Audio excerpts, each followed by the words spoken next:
आज घरात भाजीला काही नव्हतं तर म्हटलं डाळ बनवूया. तर इथे मी 1 वाटी मूग डाळ भिजवून घेतली आहे.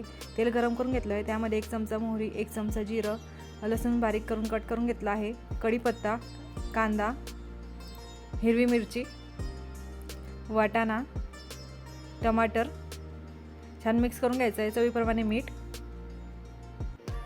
हळद, थोडासा गरम मसाला छान मिक्स करून घ्यायचं आहे. डाळ टाकायची सगळी, त्याच्यामध्ये पाणी घालायचं आहे. 2 शिट्ट्या काढून घ्यायच्या आहे. डाळ इथे तयार आहे. छान हलवून घ्यायचं आहे. कोथिंबीर छान मिक्स करून घ्यायचं आहे आणि आपली डाळ आता खायला तयार आहे. रेसिपी आवडली असेल लाईक करा, शेअर करा आणि चॅनल सबस्क्राईब करायला विसरू नका. धन्यवाद.